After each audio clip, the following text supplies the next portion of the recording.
Dia diperkosa oleh pacarnya sendiri. Bayangkan, dia dipaksa untuk melakukan hubungan seksual yang dia sendiri nggak mau gitu. Tahun 2023, Aceh itu nomor 1 tingkat pemerkosaan tertinggi di Indonesia. Tanpa kita sadari ya, kita merasa bahwa Aceh dengan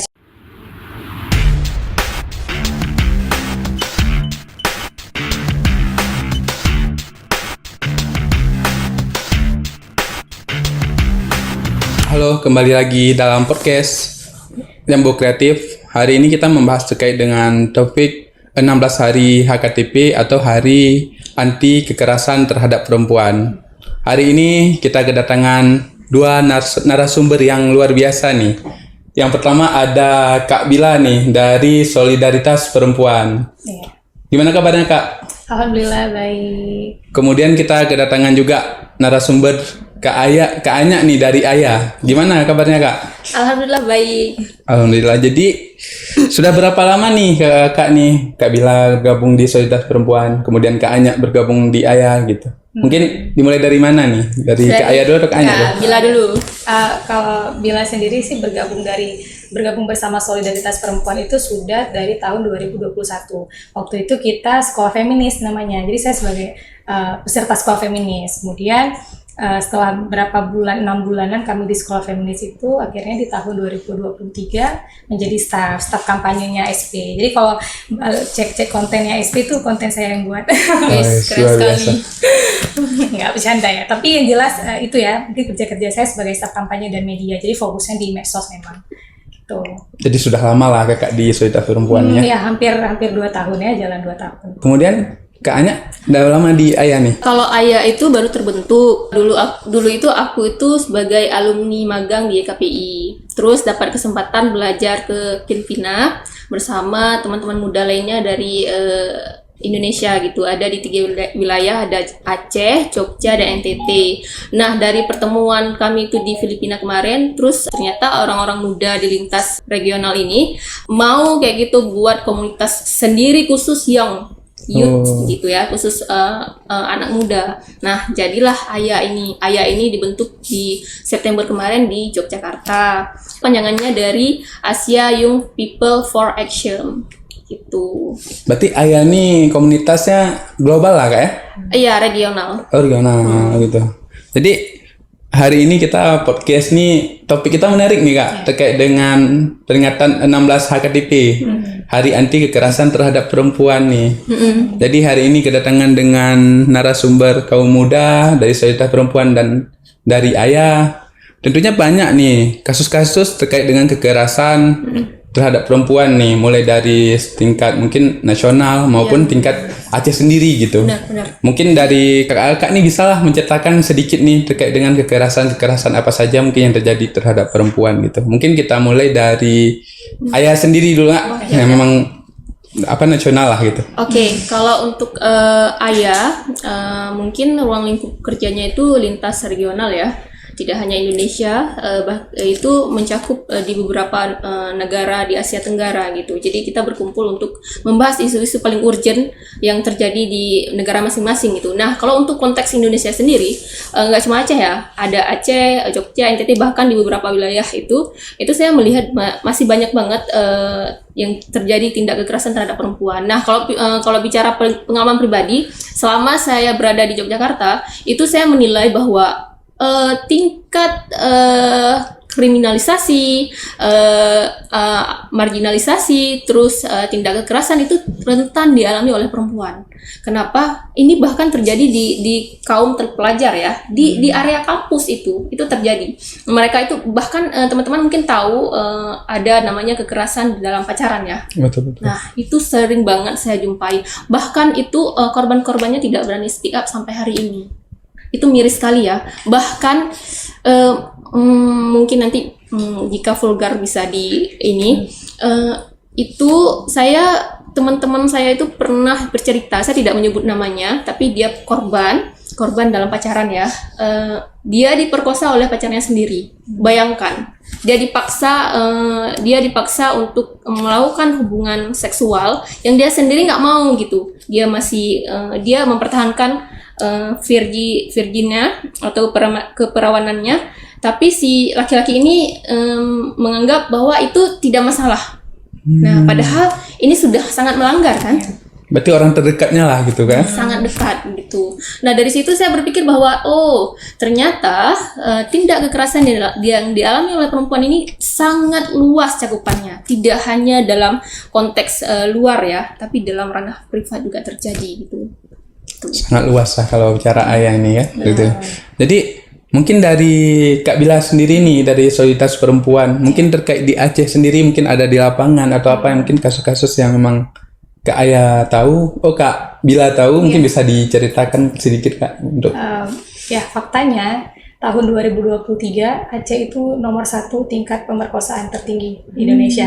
Tanpa kita sadari ya, kita merasa bahwa Aceh dengan syariat Islamnya, kita merasa bahwa aman-aman aja nih. Padahal ternyata kasus pemerkosaan di Aceh itu sangat tinggi terhadap perempuan. Dan kalau ditanya kenapa bisa tinggi, padahal kan kita udah ada kanun, udah ada hukuman cambuk nih. Nah, jawabannya adalah salah satu jawabannya karena hukuman yang diberikan kepada pelaku itu nggak membuat si pelaku jera. Jadi kebiasaan nih kalau terjadi kasus hukumannya cambuk 100 kali.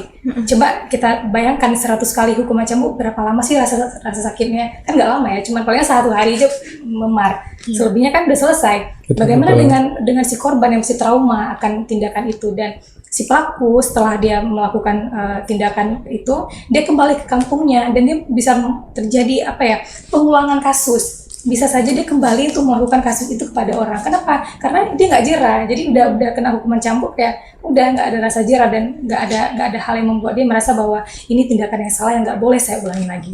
Makanya kenapa kasus pemerkosaan di Aceh itu sangat tinggi, baik kepada perempuan maupun kepada anak. Satu hal lagi kenapa kasus ini tinggi, karena kebanyakan kasus ini tidak dipublish, tidak dilaporkan kepada ranah hukum karena menganggap bahwa ini tuh aib ya. Jadi dalam desa-desa di Aceh besar, wilayah Aceh itu masih menganggap bahwa kalau ada anak yang jadi korban pemerkosaan atau kekerasan seksual itu aib. Jadi keluarganya harus nutupin. Ya udahlah, kita selesaikan versi kekeluargaan saja. Jadi si pelaku kan nggak ada jera nih, palingan cuma tanda tangan di atas materai. Apalah arti tanda tangan di atas materai? Apakah membuat si pelaku jera? Tentu tidak gitu kan. Jadi si pelaku bisa melakukan itu kepada korban-korban yang lain. Jadi kenapa kasus pemerkosaan di Aceh itu tinggi? Mungkin itu alasannya gitu ya. Karena nggak ada hukuman yang membuat si pelaku jera, dan sampai saat ini kan kita masih memakai kanun jenayah ya. Jadi kita cuma hukuman cambuk ya Kak. Dan mungkin dalam beberapa kasus mungkin di penjara, tapi kan nggak semua. Bagaimana dengan anak-anak yang masih bermain di desanya yang bisa bertemu dengan pelaku, yang pelaku merasa bahwa ada kesempatan nih untuk melakukan tindak kekerasan itu lagi. Jadi dia melakukan itu kepada orang-orang lain gitu. Gitu sih. Seperti mengulang gitu ya. Mengulang. Berarti ada terjadinya relasi kuasa nggak sih di sini? Betul. Karena menurut yang aku lihat ya dari kasus-kasus yang terjadi gitu, adanya ketika si korban tidak berani speak up, ini kan ada seperti dia sudah melihat dari lingkungannya gitu. Ketika ada yang speak up malah dikucilkan, malah dianggap itu aib ya. Dan bahkan kalau misalnya ini terspeak up, yang harus pergi dari kampung itu bukan pelaku tapi korban. Korban harus dipindahkan, apakah dia dibawa pulang ke kampung tempat neneknya atau dipindah ke tempat lain, kan miris ya. Padahal yang seharusnya dikucilkan, yang harusnya diusir dari kampung itu si pelaku. Kenapa? Karena si pelaku bakal mengulangi itu kepada korban-korban yang lain gitu. Harusnya si pelaku ini dibuang jauh-jauh nggak sih? Iya, betul. Diasingkan kemana, ke hutan kayak gitu kan. Harusnya memang dipisahkan jauh dari ini ya, dari masyarakat ya gitu. Kemudian berbicara aib, mungkin karena memang kasusnya begitu, otomatis kan kita tidak mau mengabarkan bahwa terkait dengan korban ini. Jadi terkait dengan aib nih, kita harus mengkampanyekan nih sebagai kaum muda nih, bagaimana terkait dengan kaum muda nih, terkait hal-hal kayak gini memang harus kita laporkan kayak gitu. Mungkin terkait dengan mengkampanyekan ada cara khusus nggak mungkin dari Solidaritas nih, dari SPIN? Kalau selama ini kampanye itu kan dibarengi sama advokasi ya. Jadi kita nggak cuma kampanye di medsos aja, tapi kita advokasi, kita coba melampirkan nih kasus yang udah kami tangani. Mungkin LBH juga banyak kasus-kasusnya, kita ngelaporkan itu ke pemerintah yang terkait dan sebagainya. Nah, kampanye itu diperlukan untuk menguatkan narasi kita. Jadi kalau kita ngomongin masalah kita buat hashtag kekerasan seksual bukan aib. Kalau kita kampanyekan itu kan makin banyak orang yang ngeklik hashtag itu, dan itu sangat, jadi ternyata kekerasan bukan aib. Kenapa? Nanti mereka bisa baca postingan yang ternyata kekerasan itu termasuk ke dalam hal kriminal, kejahatan, jadi bukan aib. Kalau kita ngomongin masalah aib, ya kenapa harus ditutupi? Kan ini harus ada keadilan nih bagi korban gitu kan. Nah, lalu juga kalau ngomongin masalah kampanye, sebenarnya ini anak muda itu harus peka ya sama isu ini. Kenapa? Karena ketika anak muda udah peka, mereka kan bersuara kan, Kak. Benar. Walaupun mereka nggak bakal bersuara secara mereka demo nih, aksi kan nggak sebesar itu. Tapi hal yang kecil yang mereka bisa lakukan, misalnya mereka ada satu komen, ada satu postingan nih tentang wah ini ada kasus kekerasan tapi pasti ini karena si korbannya mau nih. Nah, kita yang udah sadar ini kita bisa komen, enggak kok, nyatanya ini sebuah kejahatan, dan si pelaku juga, si korban juga merasa pihak yang lemah ya, karena ada pihak relasi kuasa tadi, sehingga kita bisa berkampanye dengan selemah-lemahnya iman, kita komen lah ya, kita bilang kalau enggak salah nih, ini bukan kayak gini gitu. Nah, kalau satu orang udah berani berkomentar untuk membela si korban, bakal banyak komentar-komentar lain yang bakal membantu dan mengkampanyekan bahwa korban, kita bersama korban gitu loh. Dan itu pentingnya kenapa anak-anak muda yang kita ini generasi milenial, Gen Z, Alpha dan sebagainya, kita yang udah sudah hidup bersama media digital, kita harus aware dan kita harus berkampanye masalah ini di media sosial. Selemah-lemahnya iman nih berkomentar, kita nge-repost satu berita apa, kita bisa nge-repostnya, mungkin di TikTok kan udah fitur repost, kita bisa nge-komen, kita bisa nge-share itu ke orang-orang, dan kita bisa nge-block komentar-komentar jahat yang ada di TikTok gitu, yang itu nggak membela korban. Karena mungkin dari hal-hal, kalau sekarang kan no viral no justice ya, viral nggak ini kan sama pihak kepolisian, makanya kita itu dibutuhkan kesadaran anak muda sih, dan itu tugasnya kita bersama gitu. Kemudian dari ayah sendiri, dari Kak Nanya, kayak mana nih mungkin terkait dengan kampanye ini? Kalau dari aku pribadi itu, menurutku ya, dari sisi kampanye, kita itu anak muda memang sangat perlu digarisbawahi, sangat perlu untuk bergerak untuk sadar. Pertama kita sadar dulu, terus bergerak. Nggak mesti tidak mesti seperti yang Kak Bila bilang tadi, tidak mesti harus dia gabung ke lembaga dulu, tidak mesti, tapi dari pribadinya dulu, di medsos kan, kita sekarang udah punya medsos ya. Media sosial itu kan sangat berdampak ya untuk hajatan orang banyak gitu. Kenapa? Karena kalau di Indonesia ini kan harus viral seperti Kak Bila bilang tadi. Terus dari sisi yang lain juga, kita juga perlu mendorong kebijakan dari sisi lokalnya gitu, pemerintahnya. Kita juga sebagai orang muda, sebagai orang-orang yang kreatif, kita punya banyak hal yang bisa kita lakukan gitu. Selain kampanye media sosial, kita juga bisa melakukan bentuk policy brief, kertas kebijakan yang bisa mendorong, yang bisa ada satu kebijakan penting terhadap lirikan pemerintah terhadap perempuan dan anak, bahkan kelompok-kelompok minoritas yang lain gitu, yang rentan mengalami tindak kekerasan gitu. Tapi anehnya ya, aku tuh sering menemukan ya, orang terpelajar yang sudah memahami etikat pelanggaran, kesetaraan, memahami benar tentang HAM, justru dia jadi pelaku. Itu aku nggak habis pikir itu sih. Bahkan ketika aku mendapat informasi ya, tapi tidak aku sebutkan siapa, dia itu bahkan dia ini melakukan itu dengan ke pacarnya itu dengan embel-embel bahwa punya penyakit lah atau apa, tolong inilah, tolong itu, ujung-ujungnya hal yang negatif gitu ya, melakukan tindak kekerasan, bahkan kekerasan dalam pacaran seperti memukul. Sering terjadi kan, bahkan ketika pacarnya misalnya nggak mau dipaksa gitu, nggak mau dilakukan, terus si pelaku pasti mukul gitu. Tapi itu tidak menutup kemungkinan bahwa pelaku itu selamanya laki-laki, tidak. Karena perempuan juga ada yang seperti itu, tapi tidak semua ya. Kita tidak mengeneralisasikan semuanya, tapi ada beberapa memang yang mungkin dari sisi pola pikirnya kali ya, itu ada. Nah, aku itu yang anehnya, ketika di si ini dia sudah berilmu, itu tidak menutup kemungkinan dia tidak menjadi pelaku gitu. Itu yang cukup miris sih. Itu di kalangan anak muda kan banyak banget ya. Betul. Nah, itu gimana sih caranya untuk kita bisa menyadarkan itu ya? Dia tuh keluar di media sosial tentang kesetaraan, tentang bentuk kekerasan, tentang perlindungan terhadap perempuan, padahal dia pelaku. Gimana tuh? Jadi kayak bingung. Jadi anak muda ini jadi terbagi-bagi kelompok lagi nggak sih?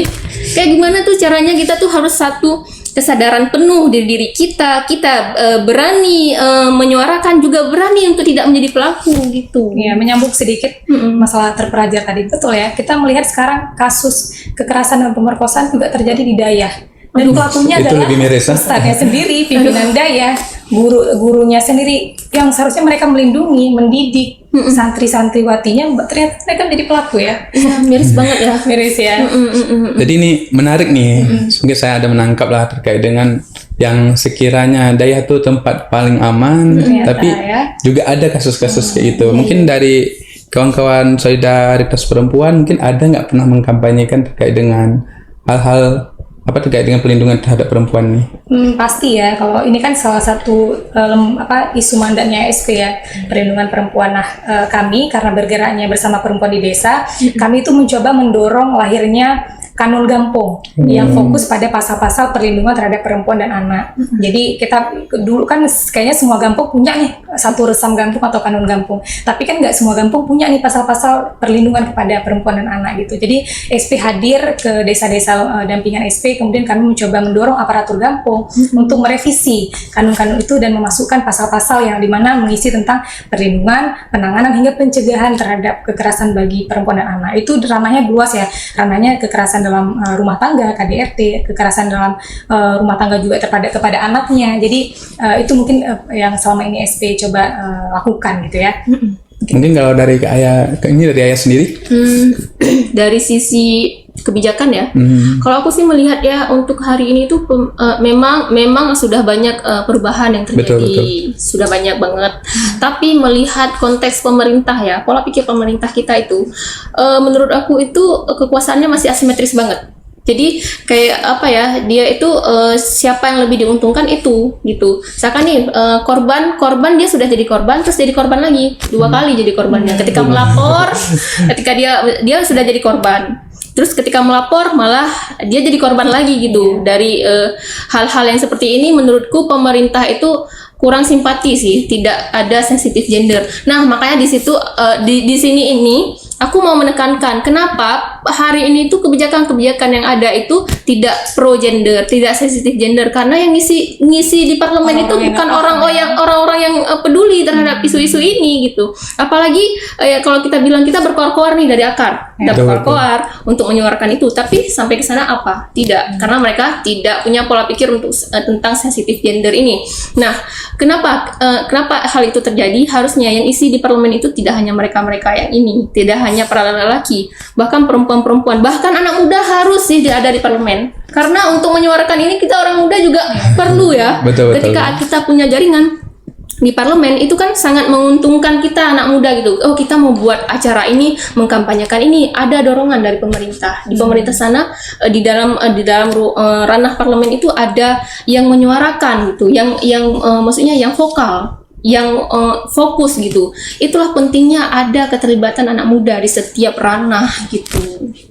Mungkin kalau itu untuk menyelesaikan ini tidak bisa satu pihak lah ya. Iya. Nah, jadi di sini ada mungkin dari masyarakat, kaum muda, pemerintah, semuanya harus berkoordinasi dalam menyelesaikan persoalan ini gitu kan.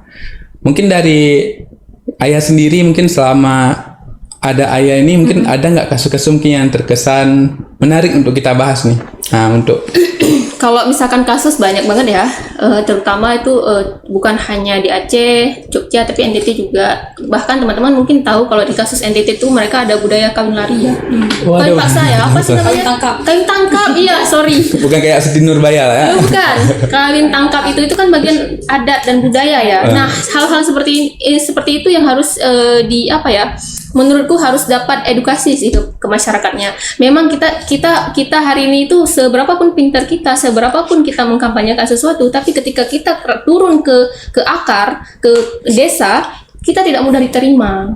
Bahkan orang-orang tetua di desa itu, mereka itu ketika anak muda ya yang berbicara, pasti mereka akan bilang dia tuh nggak usah didengar karena dia masih muda, alasan masih muda. Terus bayangkan kalau udah muda terus perempuan lagi yang bicara, pasti dibilang dua kali ininya ya, dia muda terus dia perempuan, tidak perlu dengar. Aduh, gimana itu ya.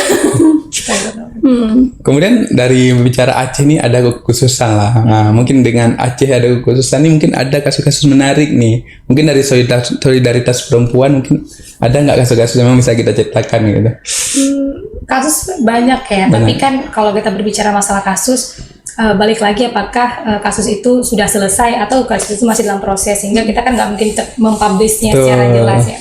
Tapi yang perlu diketahui bahwa kalau di kampung-kampung nih, kalau ada kasus pemerkosaan, itu pasti nanti udahlah menikah aja pokoknya dua, kasih nikah aja. Tapi kita kan lagi-lagi ya perempuan menjadi korban di sini kan. Gimana mereka mau nikah sama orang yang memperkosa mereka?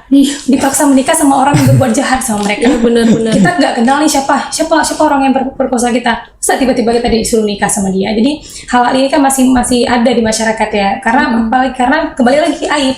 Jadi jangan sampai ini jadi buah bibir masyarakat lah, udahlah menikah aja pokoknya dua gitu. Padahal si korban tidak mengenal siapa yang si pelakunya, dipaksa lagi mereka untuk menikah. Itu kan udah menjadi victimisasi ganda ya, korban kedua kalinya gitu. Mungkin itu kasus-kasus yang masih ada di Aceh mungkin ya. Tapi lalu juga yang paling banyak kasus di Aceh itu ya mengenai kasus tidak usah melapor itu karena aib tadi. Itu masih menjadi sebuah tantangan besar bagi kita anak-anak muda juga, orang-orang muda untuk mengkampanyekan bahwa kasus ini tuh bukan aib, ini tuh kejahatan. Jadi kayak manapun caranya, nggak ada istilah udahlah selesaikan versi keluarga, nggak ada istilah. Kalau ada kasus, kapan terjadi kasus langsung laporkan, biar mudah untuk visumnya. Karena kalau visumnya itu pasca berapa hari setelah kejadian, itu kan sudah hilang bukti-buktinya dari tubuh dia kan. Jadi kalau terjadinya kasus langsung laporkan, langsung ambil tindakan hukum, jangan mau selesaikan secara kekeluargaan, karena itu bukanlah sebuah tindakan yang bisa ditoleransi. Itu sebuah kejahatan yang harus kita selesaikan sampai akar-akarnya, sampai si pelaku mendapat hukuman yang setimpalnya sejeram mungkin gitu. Dan satu hal lagi, pemerintah Aceh juga harus memastikan bahwa penanganan kepada si korban sampai dia pulih secara fisik, secara psikis. Kita kan nggak tahu trauma yang dihadapi oleh korban, apalagi korbannya anak-anak nih, anak-anak kecil yang nggak tahu apa-apa. Bagaimana kalau si pelakunya adalah pamannya sendiri atau kakeknya sendiri, pihak keluarga gitu, pihak keluarga terdekat yang harusnya menjaga dia, menyayangi dia, melindunginya, tapi ternyata pelaku. Nah, ini harus dipastikan bahwa kedepannya pemerintah harus lebih aware dan peduli tentang si korban. Jadi nggak hanya melulu memikirkan pelaku udah penjarain. Oke, bagaimana dengan si korban? Korban seumur hidupnya dia akan melanjutkan hidupnya, dia akan menikah ke depannya. Dia akan tumbuh besar sebagai orang yang harusnya berbaur di masyarakat, tapi karena kasus ini dia menjadi pendiam, dia belum selesai dengan masa lalunya, Kak. Jadi kan ini penting ya, dan pemerintah masih kurang sekali. Dan mungkin pemerintah bisa dikatakan masih belum peduli sama hal ini. Mereka cuma mikir ya udah kita fokus ke pelaku aja, pelaku. Bagaimana dengan korban yang secara fisiknya, secara psikisnya terganggu dan tidak terselesaikan dengan baik, dan mungkin itu bakal menjadi kedepannya akan ada hal lain yang bakal terjadi dari si korban. Mungkin dari si korban sebagai korban dia akan jadi pelaku. Karena apa? Karena dia merasa belum selesai dengan dirinya, sehingga dia muncul apa ya? Golakan dalam diri dia untuk menjadi pelaku kepada orang. Kenapa? Karena dia merasa dia belum selesai, dia belum pulih. Akhirnya dia melakukan itu kepada orang lain. Kita kan nggak tahu ya bagaimana psikisnya si korban terganggu. Nah, itu penting untuk digarisbawahi bahwa pemerintah harus mengambil peran dalam memastikan si korban itu pulih secara fisik, psikisnya, dan dia memastikan nama baik korban di keluarganya, di masyarakat. Jadi jangan sampai udah jadi korban dikucilkan dan dia dipaksa untuk pindah. Itu salah sekali ya. Hal yang harus dihindari. Dan sekarang nih momen 16 hari anti kekerasan terhadap perempuan, 16 HKTP ini semoga menjadi momen bahwa kita harus sadar bahwa ternyata ada korban-korban yang harus dipulihkan secara pulih sepulih-pulihnya. Dan nama baiknya, nama baik orang tuanya yang mungkin nanti kan omongan masyarakat bahwa nyangkon anak sinyan anak jaga dikasih izin keluar malam dan sebagainya. Nah, itu juga harus dipastikan bahwa orang tua si korban juga harus dilindungi dan nama baiknya harus dijaga, seperti itu. Mungkin terima kasih nih kepada kakak-kakak nih, ada Kak Bila dari Solidaritas Perempuan, kemudian kakaknya dari Ayah gitu. Jadi berbicara terkait dengan kekerasan pada perempuan ini, kita memberikan perlindungan terhadap korban, kemudian memberikan hukuman terhadap pelaku gitu. Jadi mungkin itu harapannya kita sebagai kaum muda nih dalam Hari Anti Kekerasan terhadap Perempuan. Mungkin terima kasih kepada Kak Bila, kakaknya gitu.